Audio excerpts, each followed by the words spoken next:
Welcome in to 11 Personnel, presented by Monticello Bank. Nick Duncan, Adam Luckett here with you in the middle of the dog days of training camp. We are officially at the midway point of the preseason. Cats will be kicking off in 17 days at Kroger Field against the Rockets of Toledo. A little action to get things going. Tonight, we're going to get you going with a little position preview series, along with some updates from fall camp. But first, I do have to tell you about our friends at Monticello Bank, proud presenting sponsors of 11 Personnel. They've been partners with us for a while. We've been partners with the Commonwealth much longer. They've been in business for a long time because they do business the right way. They put people first. It's not the customer's always right, Mr. Luckett. It's where the people matter. That's Monticello Bank. They're going to put the numbers on your side to get you the best deal possible. It's going to be a win-win-win when you bank with Monticello Bank. They're all over the Commonwealth, and they're online at mbcbank.com. Monticello Bank, member FDIC, equal housing lender. Woo! How are we doing today, brother? Is there an unequal housing lender? I've always wondered. There better not be, damn it. Oh, we got a grand salami in the Reds game, Nick. Things are going well today. It can't be the Reds hitting a grand slam. There's no way. Miguel Andujar is right-handed swinging Barry Bonds since the Red picked him up at the deadline. Really enjoying the Andujar experience. Sorry. Unequal housing lenders. The Phillies pitching staff is unequal after that big tater. Before we get going, can I just say the Reds experience is just – it's so dumb. It's like every time they have the best pitching performance ever, they can't get a hit. And then whenever things are shaky on the mound, all of a sudden they're 1927 Yankees, late 90s Yankees, just blasting balls left and right. Feel like we're back in the steroid era. I can't understand them offensively, but by God, they're going to at least make it interesting these final 60 games. Yeah, just enough to piss you off, probably. Yeah, it'll be get to the end, and it'll be just enough to piss you off. But that's the experience. The Chase Burns, better than losing 100 games. That's what I'll say. The 10 strikeout game by Chase Burns, and they only get one run, lose 2-1 with a triple in the bottom of the eighth against the freaking Pirates. That was the one where I'm just like, you got to be kidding me. But, that's the Reds. Some might say the Kentucky football Cincinnati Red is a tortured fan. Maybe we'll check. You want the Bengals in there? Hey, you at least hit all the notes. At least Joe Burrow. You got MVP this year? Is it feeling what like are those odds? Have you looked those up? I know you played it last year. If they would have won 2 more games, you might have won that bet. Well, and that's the thing too, is I feel like he's kind of pissed off. And I mean, as long as what's his name from Notre Dame can find something defensively. Hey, let me ask you this question. Did they get enough guys to have a semi-competent defense? Yeah, I think so. I think they addressed some of the run defense. Their defensive line is deeper. They have some players, I think, in the secondary. So I think if they can stop the run just a little bit, they're going to have the potential pass rush, and then they're going to have the guys in coverage. And specifically, I think if they get leads, they could cause more havoc this year because they'll be a little bit better against the run. And as long as Hendrickson's still what he's been the last couple of years, I think they could cause some turnovers. But they're not going to be – I mean, their whole thing is going to be, to me, it's like red zone and turnovers. Can they win in the red zone? Can they not give up, the huge explosives? And then can they, force some turnovers? If they do that, it's going to be good enough to win games. But they're going to be they should be playing from ahead a lot. Now, that didn't matter last year, but they should be playing from ahead, and that should give them a good chance. And Matt G knows ball. He's correct. Bengals are the answer when people say when you have a quarterback, you have a chance. The description of the defense feels like it hits extra close to home, which we'll get to that later. But maybe we start with that, just with some of the updates from camp, because they had the first scrimmage on Saturday, and the tackling wasn't good. Part of me wants to raise the alarm bells, but part of me on the inside is like, hey, It's the first time they've tackled in a long time. They're probably not going to be great at it. Sure. Yeah. Even though that is the sort of run defense. That's Right. that's the big question about this team. That was a big concern. And so that goes hand, right? Yeah. So that's the part where you don't know how much to read into those comments. I did like what Anwar Stewart said on the Sunday morning sports show on WLAP because the next week is the most boring week of the preseason. Yeah, right now is the worst to me. Yeah. Like after the first scrimmage and until we start game week. Yeah. So really this week and next week to me are the worst time of the whole calendar. I think it's the worst of the whole calendar. Yeah. It's just like a malaise because you're really just trying to get to game week. We get a little bit of week 0 next week as a nice appetizer, but it's tough because if you ask any of these guys who gave him truth serum, part of the reason why they aren't saying much is because there's not just a whole lot to talk about, right? Like practice is a grind. It's up and down. I mean, there's just – it's hard for them to talk about it as well. You hear NFL guys say that about training camp too. And the other part of it is just like how much do you read into all of this stuff? So they're going to be a little bit boring as far as the talking points, but at least like that was what was nice about Anwar Stewart is I felt like he's probably the first person to really say, dadgummit, nobody believes in us and we're going to prove the haters and losers wrong, right? Which we used to get a lot of that from the Benny Snells of the world. Mark Stoops described it on Saturday as these guys have a shut up and play football kind of attitude, and I like that.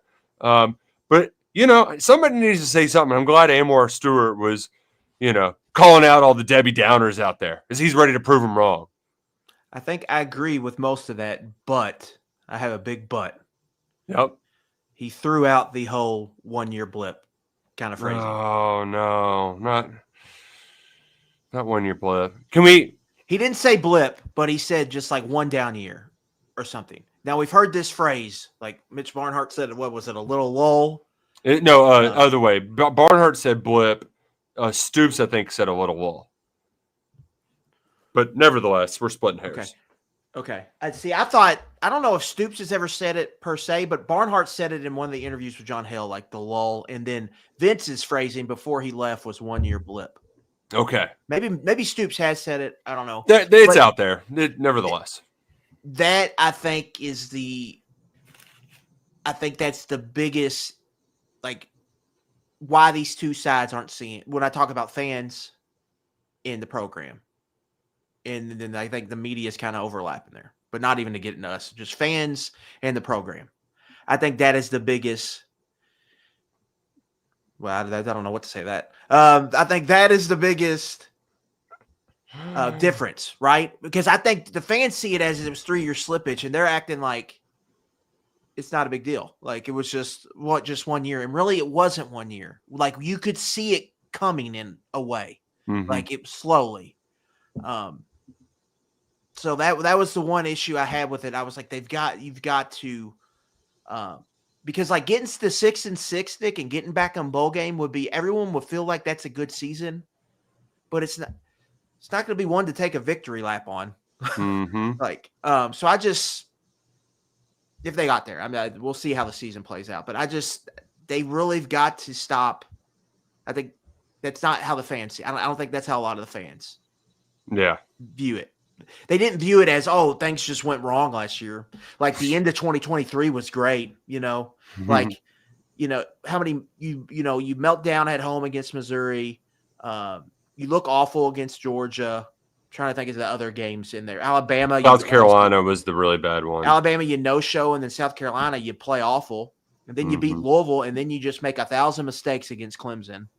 Like, I don't think people were like, yeah, that was Kentucky football that year. That was really fun. I don't think the 2022 season, after they beat Florida, I don't think people really enjoyed that year either. It was very, very disappointing. Like, it's not a one, it's not a 1-year blip. It was the year that that kind of forced you to totally flip the roster, whether you wanted to or not. But that was my kind of take. I think there's a very big difference. I talked about this very big difference in mindset or perception, probably, I guess is the best word, between, I think, probably people involved in the program in one way or the other and people who I think support the program from outside the building. And then I think, and I mentioned this on the happy hour. Go ahead.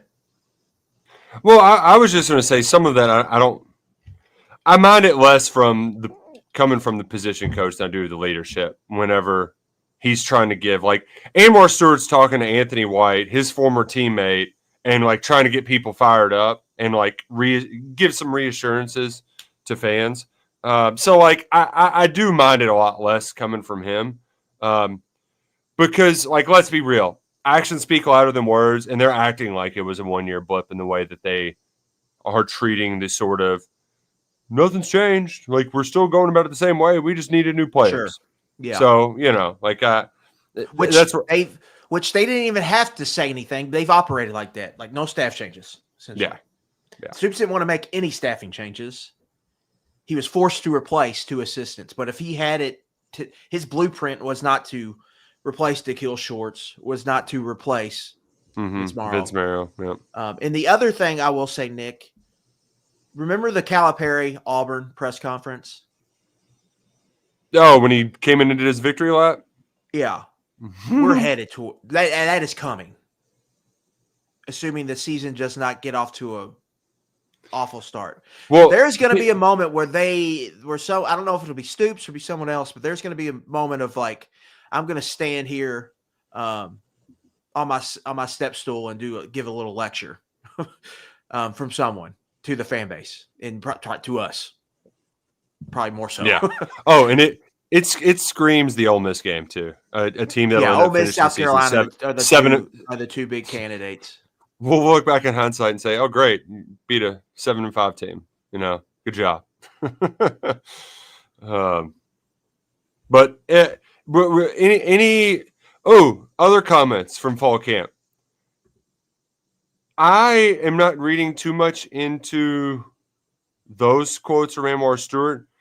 How much should I be reading into the wide receiver comments from Bush Hamdan that it's a wide open competition and we don't know where we're at?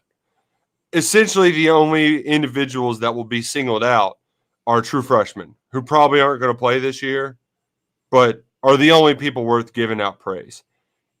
Overreact? Like, are they telling us out loud that, oh gosh, these guys are as bad as you might think? Or is this just a way to make sure nobody in that room gets a big head? Because that's the last thing they need is more big egos and wide receiver culture problems in this locker room. Yeah, I think that's a fair wonder. I also think you just got to be real. What did they brought in essentially a bunch of wide receiver 3s and wide receiver 4s at other power conference programs and are trying to build something that collectively in the aggregate that they can play winning football with. So it probably shouldn't be a huge surprise that maybe this group isn't lighting the world on fire in practice. Right. And that maybe the only guy who is the guy they don't want to say anything nice about because he got in trouble this offseason and transferred for a couple months. Because that is the one – there's a Stellato pass in the scrimmage for a touchdown. But outside of that Willie Rodriguez catch that we all saw at Fan Day, I mean, how many highlights are they showing outside of Harley Gilmore in the passing game? No, we got like day one, J.J. Hester. Yeah. I mean, that's it. So you don't want to – I don't ever want to try to read too much into that. I think we just really – like, we have the internet. We've seen these guys play. We've watched them. We've kind of dug into them. We know, like, they are who they are at this point. And so my bigger concern is just, like, where is Kendrick Law? Yeah. Where's Kendrick Law? And I do find it a little concerning, Nick, that we haven't heard more about Macklin. We can get into it in the wide receiver position preview, but or you know what? One more thing I want to get to. Yeah, it's been talked about ad nauseum this week. Right. But get the JMI takeoff. JMI brother. just my point of view from someone who's kind of tried to follow all this college business stuff closely. I understand why UK did it, right? It's a lot of money. I think the length of the deal, the long deals that Mitch Barnhart has signed, you could argue, have not worked out well. Yeah. So that makes Peak made that point. It's like, because every single other one of them, it's never bitten you in the butt. Right. So that's a little worrisome just on that. But I get why they did it. It gives them stability. It gives them some like protection, I think, as a university to be able to make these payments. And Barnhart is the budget king, like I've said 100 times. From that aspect, it makes a ton of sense to move. I do worry about the JMI and the collective. Like JMI being the collective really worries me. I think, Nick, if this SCORE Act that they're trying to get passed in Congress, if that ever happens, it's fine, because what that will do essentially is just kind of defang collectives, booster-driven collectives. And then you'll have to operate more as kind of a real business, which I think JMI probably would be fine at. They probably would be. I worry about if it doesn't pass, and it's like you have to have these booster-funded collectives to fuel teams. And for football, I think where it really would matter for football, Nick, is if you've got a tailback or a receiver or an edge rusher who you have to pay, and they can mess up so you're going to have to go get that money from extra money. Right. I think that, and for basketball, they're going to have to pay basketball. We can do that the high rate. And I think Matt kind of nailed that with how that it's going to be really important, I think, to fill the basketball roster. So I really worry about that if it becomes a thing where you're going to need that collective, and JMI's kind of starting from scratch. When all these other people you're competing against, they've already got they've already got those things goosed up, right? Yeah. So that's concerning. Like you're kind of going all in on saying, "Oh, yeah, it's going to work."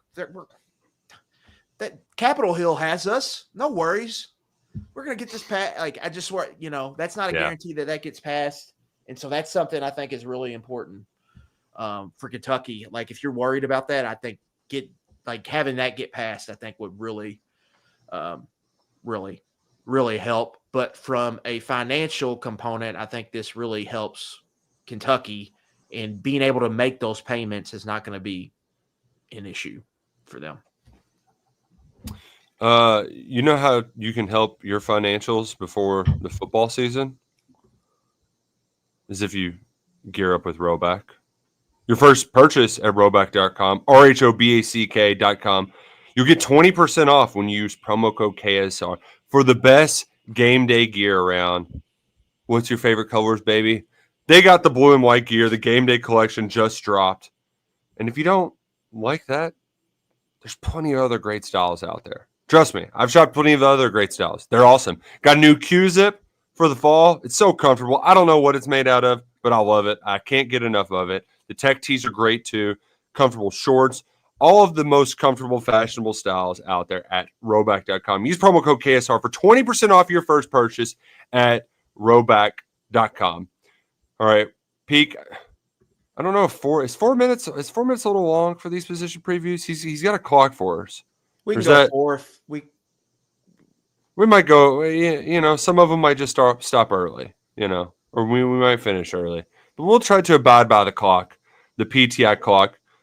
Mr. Luckett, I'll let you have the honors. Quarterbacks. Actually, no, I'm not going to let you do the honors. Thanks. Question. So kind. Over, under 3.5 games Cutter Boley plays in this fall. Oh, over for sure. Hammering it. No doubter. Like, obviously, I think they're going to blow out Tennessee Tech. I think they will. He's got a good chance to play Eastern Michigan. There's probably going to be a game they get blown out that he'll play.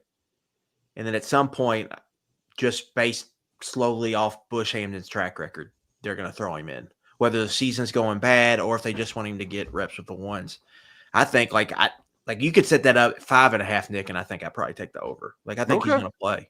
And I got asked this question recently, Is that an indictment on Calzada underperforming or Boley improving? And I think it's just Boley improving because like we saw the potential in him. I mean, freaking Matthew McConaughey did, right? Like it's there. A lot of it was just doing it on a more consistent basis and then getting bigger. Because I mean, he's a wiry kid, you know, and so he checked a lot of the boxes that he needed to this offseason. And now it's just a matter of experience and getting those reps, banking those. Bush is going to be willing to do that. That is sort of a break glass of in case of emergency, and I'm just curious how eager they're going to be able to use it because, like, let's be real, like the schedule's tough at the beginning and lightens up a little bit about the halfway point. That's a good way to buy yourself a little time, you know? Yeah, well, in a lot of ways, Nick, like I think it's very important to get to the halfway point 3-3 because there's 6 winnable games after that halfway point. And so that's the path to success. I was going to talk about that more in our preview episode, but I think that's really important. And like if things are sputtering, maybe that sometime in that stretch is time to go to Boley. I think you hear and kind of talk about, like Zach Calzada mentioned game manager on Saturday after the scrimmage. Which is usually pretty taboo. Basically, it's keeping the offense ahead of the chains, making the right decision, distributing the football, playing on schedule, and taking advantage of opportunities in the play action game. My concern, Nick, is if that plan doesn't go, if that plan gets knocked off track, then you need the quarterback to be the playmaker. Then, like, you're in a lot of passing downs. You're asked the quarterback, to drop back and make plays. I worry like what the offense could turn into if that's the case, because there was times last year where they had to ask Brock Vandagriff to do that, and they weren't capable. Well, it was the South Carolina game. Everybody's got to play until you get punched in the mouth, and they didn't have a response. I have some more confidence in Calzada. It's just, and we'll get to the receivers. I can see how there's some guys maybe over the top that you can hit those shots with. Calzada's got a huge, huge arm. But are they actually connecting on them? Haven't seen a lot of that in the past. So how malleable is Bush Hamdan as a play caller? And then how effective is the run game at setting up Calzada for success? Yeah, and I think I'm going to say the quiet part out loud. I think they want Zach Calzada to be the 10th or 11th best quarterback in the SEC. I think they would. Yeah, they would like run in circles. Yeah. If that's what it was. And if they can do that, I feel like they think they can win games. So I think that is the goal. I think a lot of Kentucky football fans would sign up for that as well. Let's move on to the next position. Look at us operating on time. Whom stood a thunking? The Kentucky running backs. If we would have talked about this position in January, hell no, let's go a little bit earlier. We were talking a lot about Jamarian Wilcox last year. We're not talking about him any this year because the Cats brought in 2 new transfers in Dante Dowdell and Seth McGowan. And the development that seemingly has happened in the scrimmage on Saturday is that Jason Patterson has been the one that's responded in the correct way, has put in the work, has been the guy that's risen to the occasion to be RB3 behind Dante Dowdell and McGowan. I still don't know how much that means he's going to get the ball, but because they've really seemingly pushed their chips in on McGowan and Dowdell without asking them to do a whole lot in the preseason either. Like it. Yeah, I have a lot of questions about that we probably won't get answered. Like, are they hurt? That was my first thought. They've played a lot of football. It's like, yeah, well, so is Shiaz Pete, but you're making him practice. Yeah, and to say that, I understand that, but like this is coming off a year or a season where part of the criticism was that players weren't practicing. You know what I'm saying? Oh, yeah. And this is the first time they're going to get tackled. Don't you want them to get tackled a couple times? Play a drive at least, Yeah. If I'm playing like how Kentucky wants to play, I want to see my starting tailback just take a few hits. Yeah. Make sure, if you're going to fumble, maybe we figure that out now, not, third carry against Toledo backed up. Well, and I think their argument too would be we did that with Chip a year ago and he broke his hand and didn't play all year. So there's like this. That's why I wonder if they have like a little something, and they're just like, no, you ain't doing it. Yeah, which we could find out on Saturday, but the reports are good. It's just how much can you buy into them if they're not being tackled to the ground? And also, the defense sucked at tackling on Saturday. I'm also interested, Nick. Like, it's clear Jamarian Wilcox is in the doghouse. Yeah, like it's blatantly obvious. As right now, it seems like this is going to be his last year here, and he's going to hit the portal. Yeah, But I think if the offense gets off the tracks at all, you might have to throw him in here at some point, and we've all seen what he can do in a game. Average carries per game for McGowan over under 16.5. I would say under. And you get where are you thinking, Dowdell? About a dozen? Yeah, I would even say under on him too.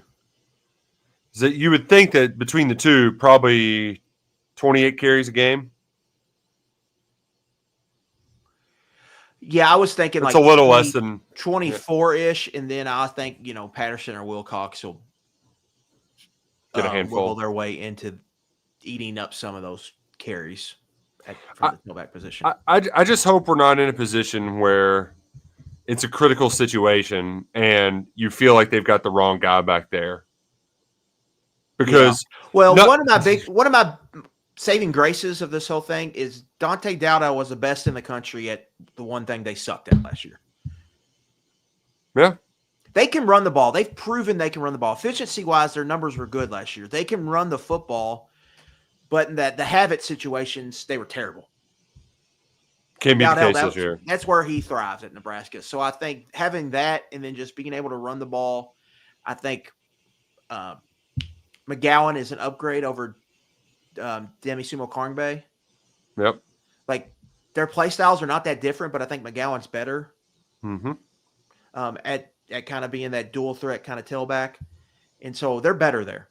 And so they'll be able to run the ball, and if they're able to win situationally in that short yardage with Dowdell, who's going to have a real important role, I think you can definitely see a path where they can carve out a pretty good running game.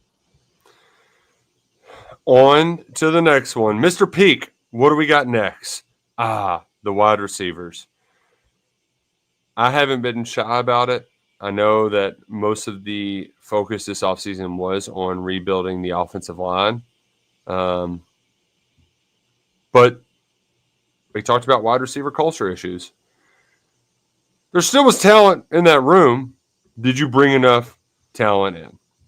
Can it work? And I don't want to beat the horse to death, because if it does work, J.J. Hester is seemingly a deep threat.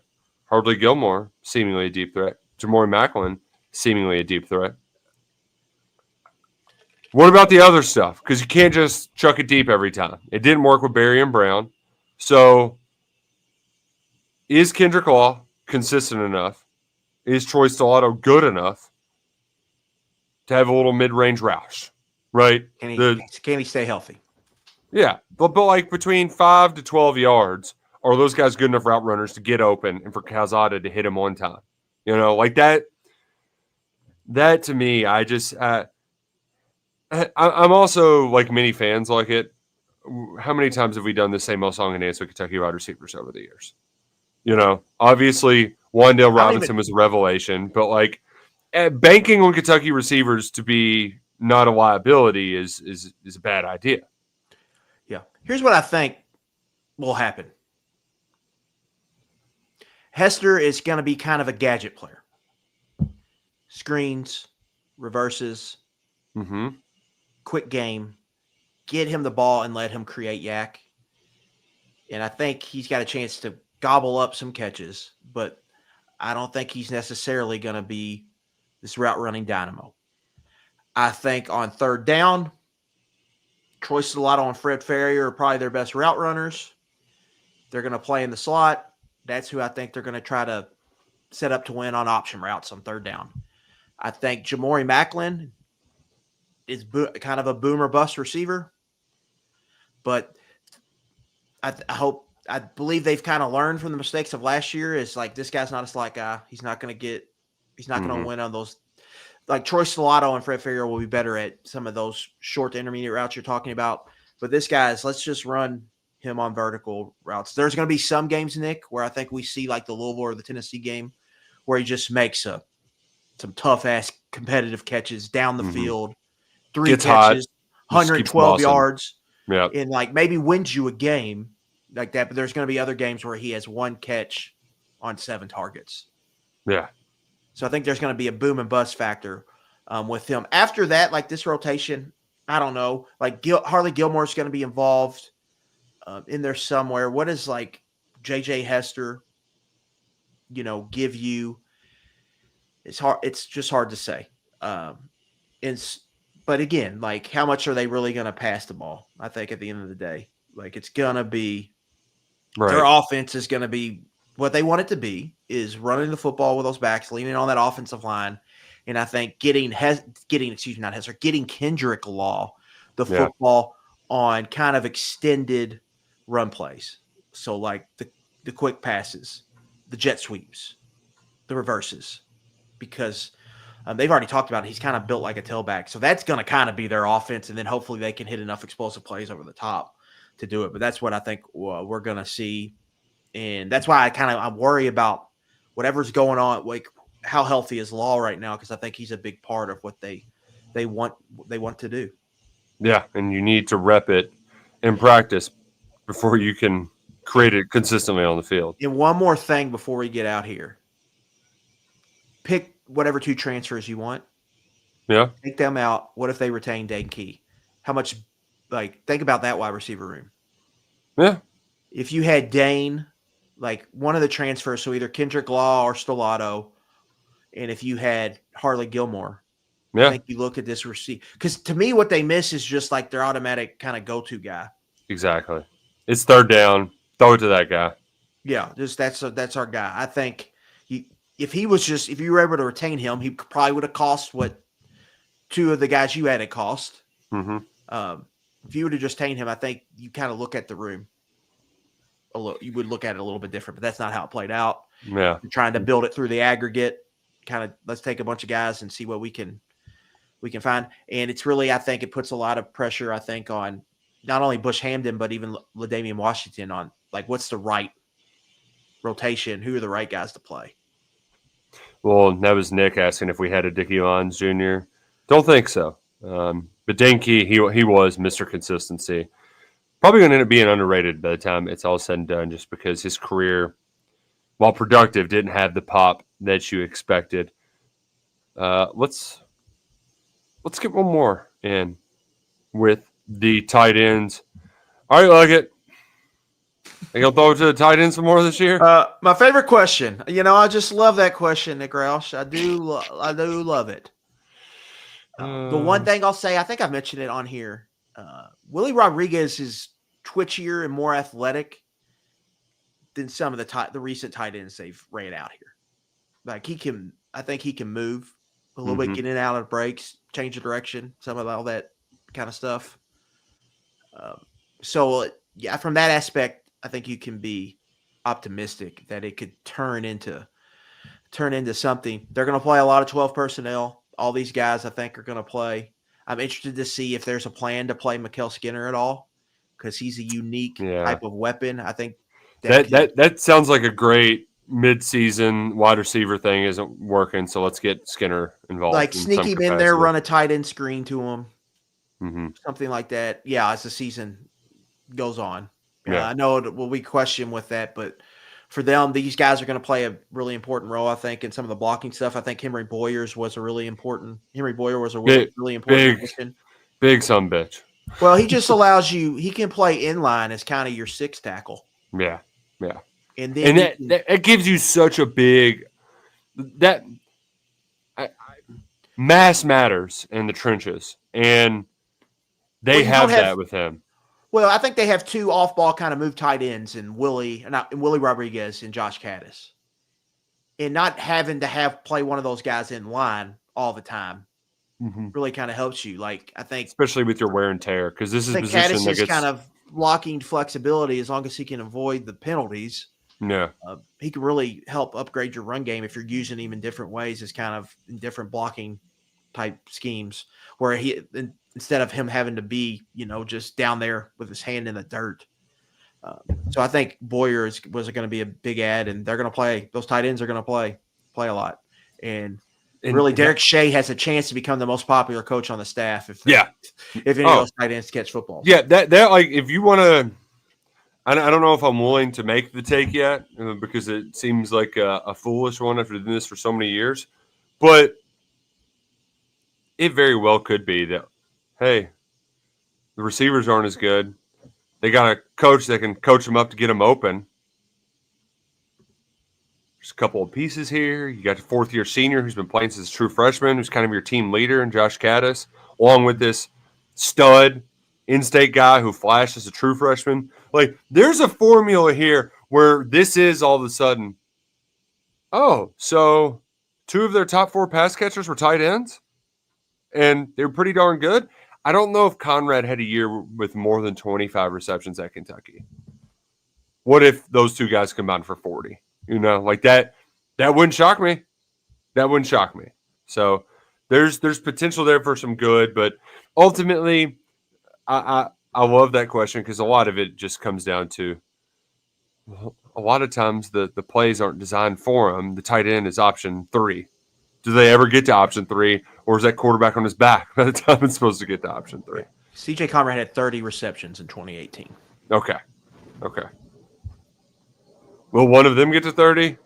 I don't know. But this could be, if you wanted to make the take, if you're getting into your tailgate and it's not a crazy take to make, that this is finally the year that the tight ends get it involved. And you know what? If that happens like it, people will be celebrating and they will be downing some delicious Angels Envy. And we love Angels Envy. They're sponsoring our content this preseason. We love the Profit Selection single barrel experience. That allows you to get an entire barrel of Angels Envy bourbon. It's finished in a port wine barrel. You go down to the distillery in downtown Louisville. You will thieve from the barrel where you kind of slide the little scoop in there. You take a sip out. You say, I don't know if I like this one. Ooh, this one kind of floats my boat. Find the one that floats your boat. Pick the barrel to take home. Share some with your friends. They'll bottle it for you right there. It's your own signature style, your own signature flavor with that unique taste from Angels Envy. Select your barrel today. Visit Angels Envy online or visit them downtown at their wonderful distillery in Louisville. Must be 21 plus to drink, obviously. Drink responsibly. But hey, minors, they are allowed to come on the tours too to check it out too. It's an amazing experience.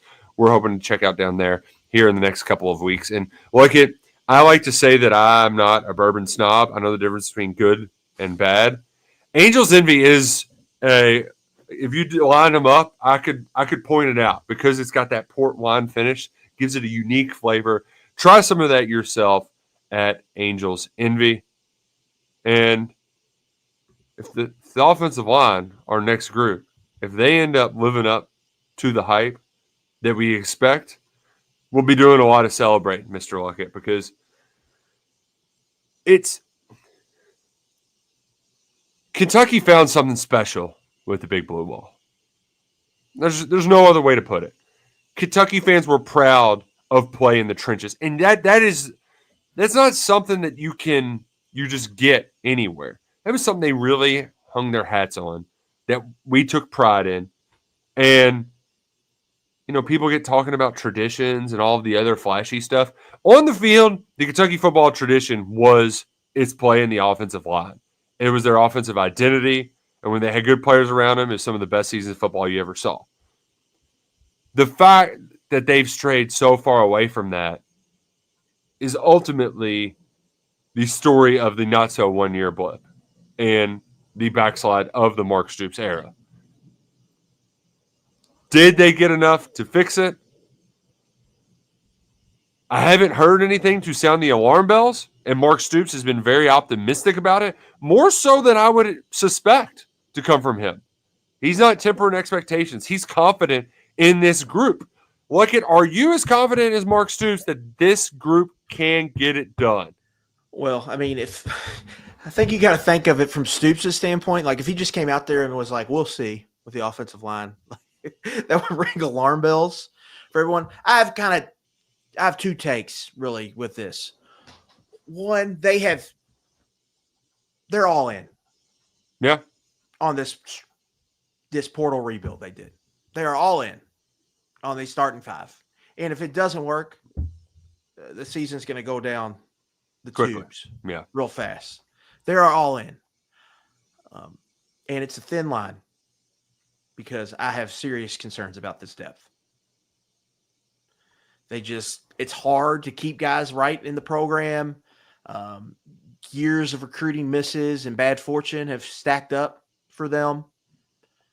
And so, like, where are you at? I think, like, Abaselm and Malachi Wood are kind of low-key, I think, two really important players this year. Yep. Because at some point, they're going to have to play. At least one of them. Probably both of them. And they threw Malachi out there, Nick, last year, and he was not ready. Like, it was tough. I thought they put him in, a really tough spot, having to start 5 games. 3 games in the SEC, Murray State, and Louisville. That was just a tough spot. But he's got a year to develop. They're going to need those guys at some point because the depth is really concerning to me. I think if the 5 they have, if they play and they're healthy, I think they really do have a chance to really be improved.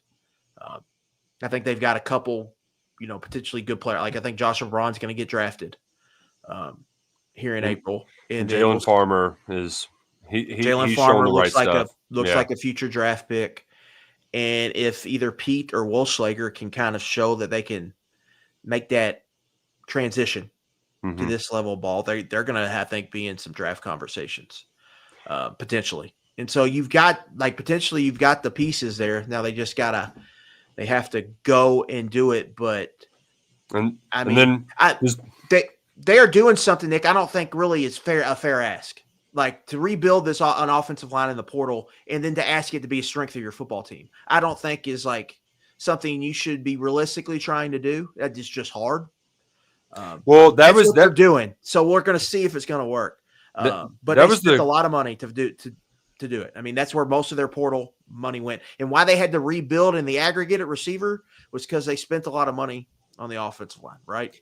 That was one of the questions we got. Like, do you know of any offensive line portal rebuild success stories? I know of the failures. I mean, I will say like Louisville kind of did it. Like their offensive line was pretty good last year. A lot of those guys were, they had the center, the tackle, the center who's from Scott County, Illinois, Niagara, Monroe Mills, who was really good.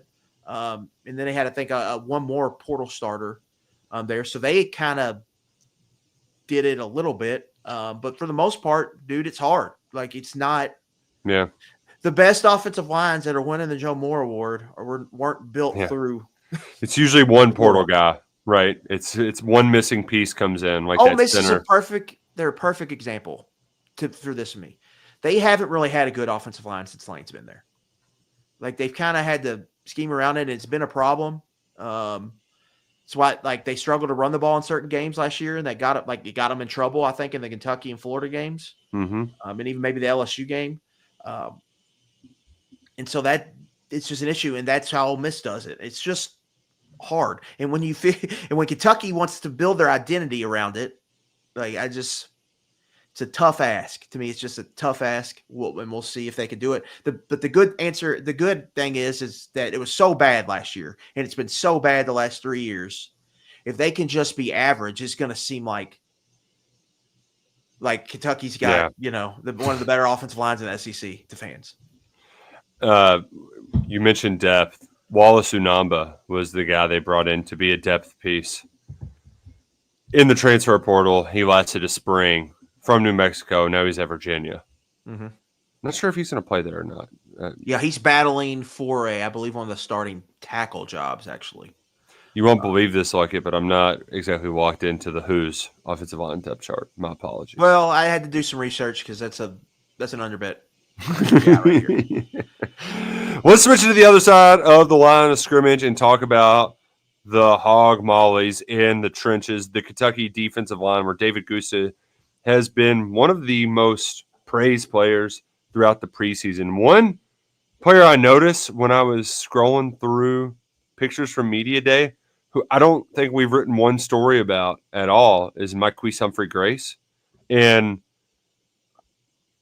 I don't know if that's for – I don't have a reason why.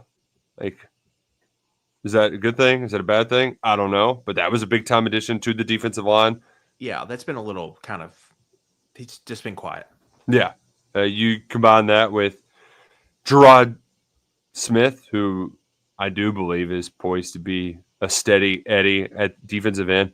But they also brought in Jaden Williams. You get Josiah Hayes back. That feels like almost like a portal addition because he was a staple, man. Multi-year starter / rotation player, however you want to call it. Former 4-star talent, John Summerall's first big recruiting win back in the day. He's back in there. So on paper, you looked like you were losing a lot, but Khalil Saunders is back. You go and get Jaden Williams from Wyoming. If David Gusta is the real deal and some of these defensive ends like Smith and Marquise Humphrey-Grace can add some more twitch, I really like the depth here. And also the size aspect of it too. Because like Saunders is a big dude to be playing in a 3 or 5 technique, right? Like Jaden Williams, not small. So there's some big, strong bodies in there. I know you lost the biggest, strongest body with Deion Walker, but I think there's enough size. It's just how much twitch do you get from Humphrey-Grace, Gusta, and Gerard Smith, because a lot's leaning on them because of the unproven nature of what you've got out of the edge. Yeah, I think a lot of this, just talking overall roster, big picture, one of my concerns heading the year, I just don't know if they have the star power. Like in this league, you need to have really good players who can make big plays and big moments. And that's ultimately, to me, how you end up, winning games. I think Gusta can be that. I think his versatility, how they will kind of use him. He's got pass rushing juice. He's built, to me, Nick, he's kind of built to maybe not be the down-to-down force, but to kind of rack up havoc production. Tackle for loss here. Yep. QB pressure there. Maybe get a sack here or there. So I'm intrigued by this room because I think he's got a chance to be like a really, really one of the better defensive linemen in the league. And then I think the surrounding pieces are good. I think they have legitimate depth here. I think they're going to be able to be a legit, real 7 to 8 man rotation throughout the season.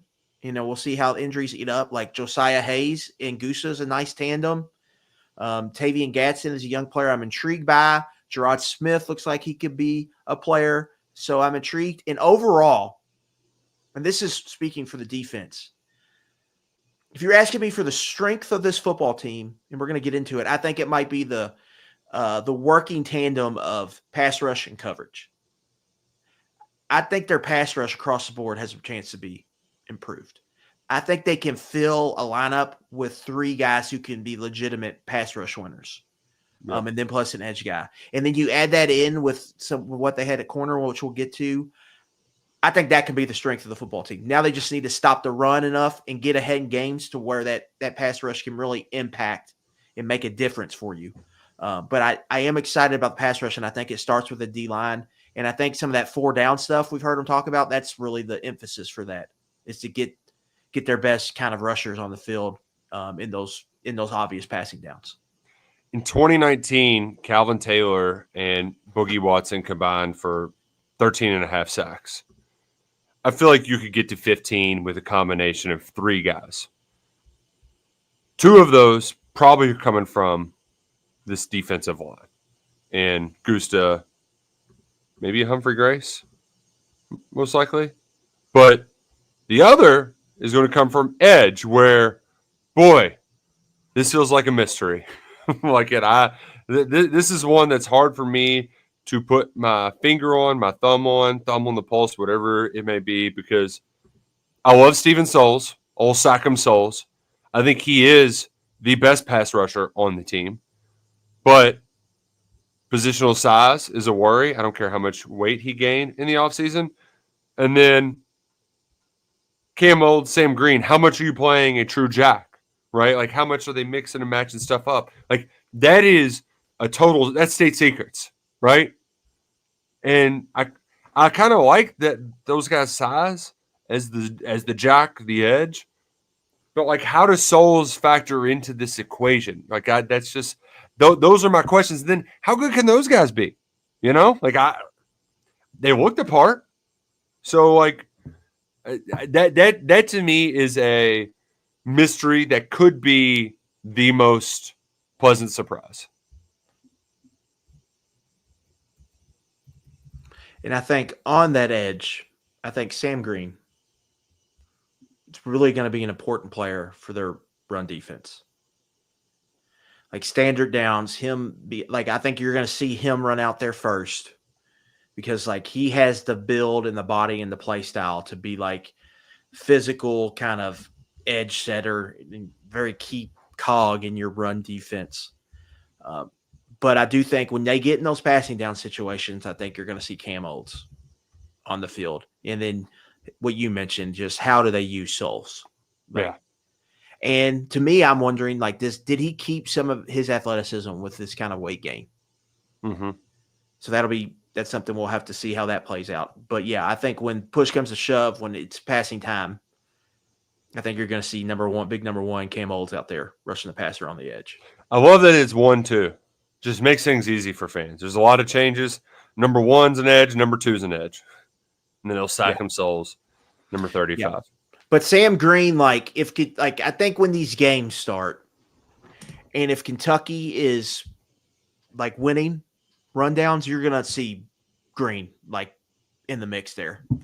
It's gonna be a big part of that. So if you're seeing them win rundowns, I think you're gonna see number two around the football. This is down the line, but seeing CJ Works wearing number 15. I totally forgot about him because he transferred. After he committed, we were really high on him. Didn't really hear much from him at all, even after he transferred to Douglas. Seeing an edge wear 15, I want another Jordan Wright because that's a guy who, big personality kind of guy. Maybe not the steadiest of eddies, but that dude just had a nose for the ball. He wasn't Josh Allen by any means, but hey, that guy made some plays. You need somebody like that in your edge room. Mr. Peak, let's go to the inside backers. Oh, man. I'm getting old, man. I got turf toe. Straining oblique. Yeah, I got turf toe pushing the wagon at the zoo the other day up that big old hill. And, you weren't thinking, you step in it and just, doesn't feel great. Hopefully the linebackers aren't dealing with it. I was kind of going through the list like it. Is linebacker the most consistent position of the program since 2005? Before, the Jeff Snedeker days weren't great, but there's not a lot of walls, Yeah, I would say that's fair. Tailback's got a good run, but they've had some down years. Yeah. Linebacker, It seems like most years. Even the worst years, Josh Forrest is getting 88 tackles. Right, you know what I mean? Yeah. That's your floor, they've had some dudes here.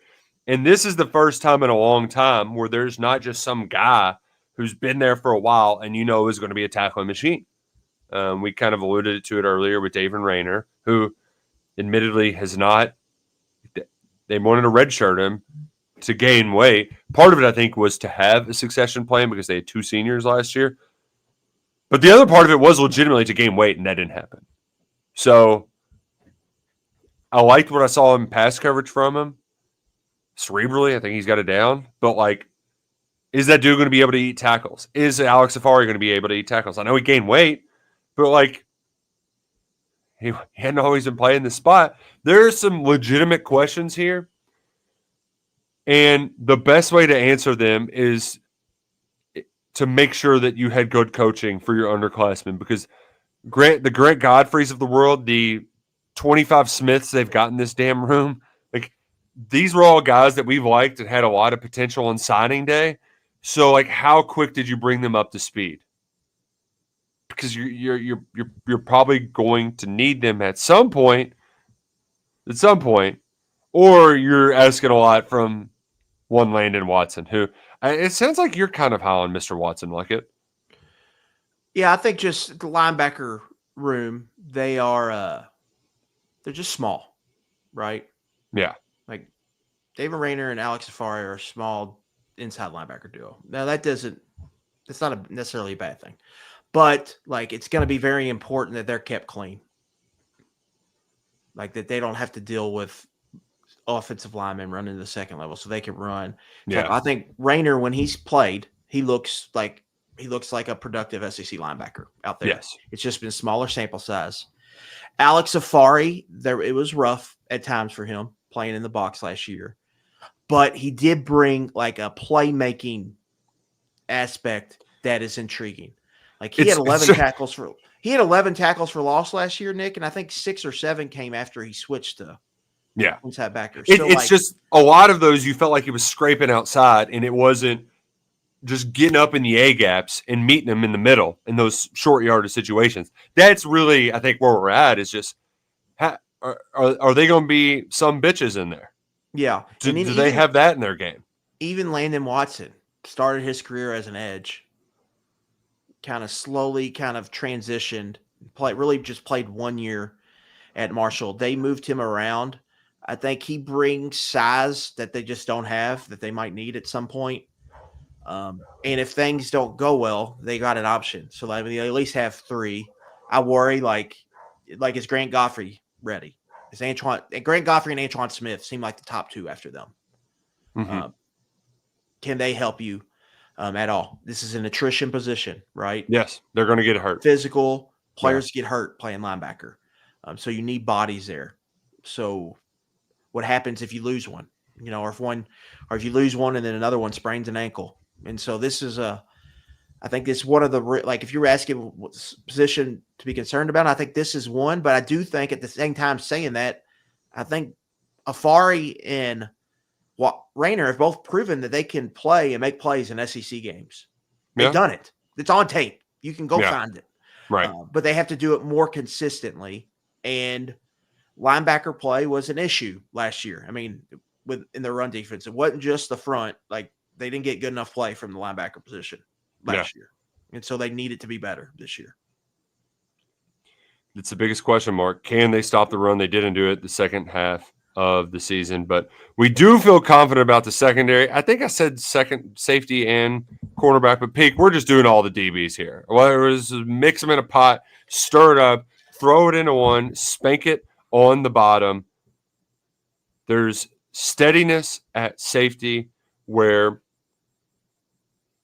I feel I feel better than I thought I would like it, because we've had, I don't know, I don't want to say questionable, but like were Ty Bryan and Jordan Lovett. You like them in doses, but then sometimes you're left wanting more. I feel more comfortable because of some of the lumps they've taken, and trying to recall back at other players in similar spots. Guy like Yusuf Corker, he wasn't the senior badass on day one. It took some time. Darius West, who I think is one of the more underrated players of the Stoops era, that first year he got back after injury, there were like 4 deep balls where he just misjudged the angle because he didn't have the reps, those game reps to – your instincts might be right, but the moves you make might not be right. I think that applies to both of those 2 guys at safety. And it also could apply to the guys at cornerback. Really just a lot of this for me is it's not as much of an attrition, but how good are your second-year players?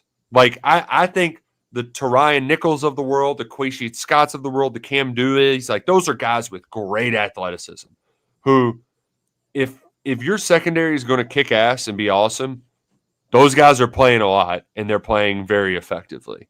that I think can really raise the ceiling of this defense because, I mean, guys are going to go down at times. They're going to need breathers. Is there a steady drop-off, or is there still playmaking from those second-year guys? Yeah, I'd start at safety for me. They're all in on Lovett and Ty Bryant. Mm-hmm. I thought it was a position to replace Christian Story, just find another experienced safety. I thought that would make some sense, but it's something they chose not to do. I think, Bryant has been, Mr. Reliable, Mr. Consistent. You can count on him. And then Lovett's been more of kind of like there's a boom and bust aspect to his game. Right. And but you need some more boom. Yeah. You can clean up some of the busts. He's shown playmaking potential. Mm-hmm. And range and speed and ball skills. So, you could see if, similar to Darius West, if it just came together, you could see him having a really big season. So, from that aspect, I think it's really important that these young guys, is Martellus Carter ready to play right now? Is Cam Dooley ready to play? That's something you're going to have to, I think, find out. And then at cornerback, I just look at that position, Nick. They just need that to be one of the better positions on the team. J.Q. Hardaway's a 3-year starter, essentially. A 2-year starter, I guess, but played third year. He looks like he should be next in line to be a draft pick. And then DJ Waller, they were really excited when they got him. Yeah. It was soft tissue stuff a lot of last year. And he was a late arrival too, so it never felt like he got hurt in fall camp. Yeah. But if he puts it together, he's an NFL player. So that needs to be a strength of your team. And then not only that, I think to the depth. I think they have depth there. Tariah Nichols, I'm intrigued by him as cornerback 3. He's gotten bigger too. Kevis Thomas, his tape wasn't the best, but he started games in the Big Ten. That's your cornerback 4. And then at nickel, they've got really and Jansen Dunn is in that cornerback position, but he's kind of your backup nickel to Quayshie Scott. You think Quayshie Scott can be a real kind of playmaker for you. You've got that. And then I think they also have Jaden Smith, who's a redshirt freshman, former Michigan signee, who got out of his leather intent when Harbaugh left for the NFL. And he kind of takes over for that Alex Safari, that big nickel kind of position. If you want to get bigger, run support, right? Yeah. So they have some intriguing, I think, pieces, and they've had some good recruiting wins, both in the portal and I think via high school recruiting. And so the pieces are in place, and they've talked about it. Secondary needs to be really good for us, and that needs to play out, I think, on the field. Safety depth is probably my biggest concern. But I kind of like the individual talent. Some of the individual talents they have there, really like them a lot. And if it all comes together, and that gets back to my point, the coverage pass rush combination has really got a chance to be a real weapon for this football team. Now that needs to work together well, and they need to stop the run for that to really matter. But that could ultimately be how this team wins games, gets leads. Teams have to pass the ball in the fourth quarter. And then they got to throw against Kentucky's big, long cornerbacks and experienced safeties while dealing with a pass rush that I think has a chance to be pretty salty. Kentucky had 10 interceptions last year. They ranked 8th in the SEC. But I don't know if it felt the same way for you. It felt like they left a lot there out on the table where they're getting hands on balls, but they're not necessarily turning them into turnovers. So turn a couple more of those into takeaways, and you can make a difference and really help out an offense that could use all the help they could get. Before we go, we do got to give a shout-out to special teams. They've been pretty special in recent years, and a big part of that was because of Barryon Brown in the return game. Kendrick Law, he took kickoff return duties for Alabama, so you don't anticipate some significant drop-off there. But obviously, Barryon Brown has the SEC kickoff return touchdowns record. Pretty darn good. I think that one good thing that we can't overlook from that scrimmage is Jacob Cowie hit all of his kicks, both before the scrimmage, during the special teams period, and during it. Stoops has not been hesitant to rave about how big his leg is, but it doesn't matter if you can't squeeze it between the uprights. So, yeah. first things first, Aiden LaRosse, if he makes, I think, some improvement, he's got a chance to be an All-American. Like, if you're going to rank potential All-Americans on Kentucky's team, I think he would have the lowest odds. Yeah. And then I do like Zach Schreiner played at Sacramento State last year. Is on this roster at place kicker. Mm-hmm. He had like Alex Rayner to his game. Didn't miss extra point. Was like 17 to 21 on field goals. Maybe not the biggest leg, but was kind of Mr. Reliable. Mm-hmm. So I do think Coway is like, it's a long-term investment because they would like him to be the starter and be a kind of guy you could ride for 3-4 years. Right. But if it's shaky early, they have insurance there at kicker where they can bring, I think, Schreiner in. So that's an important part to know. It's not a situation where they just got to ride with Coway. So I think there's enough there special teams wise where you could feel pretty optimistic just about that unit collectively. One exception. Can we get somebody besides Michael to catch punts? Give me Charles Walker just to catch it. I don't care if you can return it at all. The wishy-washiness, the indecisiveness last year that's a roller coaster I don't want to ride on. It's like going on the wooden coasters at Holiday World. You know what? I'm good. I don't need that anymore. I've had enough. Steel coasters, all right, fine. I don't need any more wooden coasters. I'm good with the Jamori Macklin roller coaster as a punt returner. Hopefully they are too. We went through all the positions. I think we did a pretty good job of getting into the weeds, but not maybe too much, so that everybody could at least get a better idea of who is on the roster this year. Is there one position group we aren't talking about enough, and is there one that you think is going to be the best on the team? Like, yeah, I kind of mentioned spicy meatballs.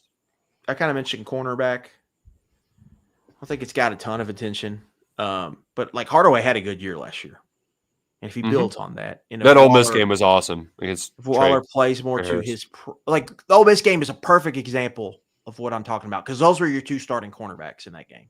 Yeah, they were both played really well in that game, made competitive plays, and Teron Nichols even got in there and played. Yeah, that's the best offense in the SEC.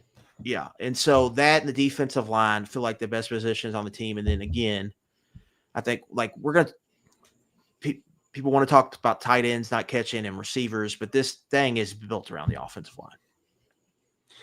And if how effective can they be? Not effective, yeah, they're in some deep stuff, man. And so like that has to everything to me evolved around that unit making huge strides. And that's the part that's hard for our jobs because there's a reason to believe it'll work. And I like what I saw during 2 practices, but it was only 2 practices. I like what I've heard, but there's a wait and see aspect to all of this. Yeah, you got to go do it right. Yeah. Yes. I Absolutely. mean, a guy you're going to see down in Columbia in September is pretty good. So there's some good ball players that you're going to face this fall. Some future pros that you got to be ready for. Oh gosh, Colin Simmons. Remember seeing that freaking person? He's coming to Lexington. That's a guy that you're gonna see in the stands at Kroger Field, and you're gonna say, I want him on my NFL team because he's gonna be in there for 10 years. And he may not be the best edge, but he is going to be a 10-year steady Eddie. It's going to set the edge in the run game, get you 9.5 sacks a year. Guy's going to be awesome. So they're on the schedule. It ain't going to be easy. It ain't going to be easy. But it's going to be fun. It's going to be a fun roller coaster that is going to get started in 17 days. We got a second scrimmage on Saturday. Hopefully it produces some good news. Luckett and Peak, they'll have you covered with updates Saturday afternoon. Just make sure it's good updates, okay, Luckett? Only good ones. You set the bar so high. Well, it's time to get out of here. We appreciate y'all tuning in for 11 Personnel. We'll be back next week with a special show that I think you're going to enjoy. For Adam Luckett, I'm Nick Roush. We'll see you next time.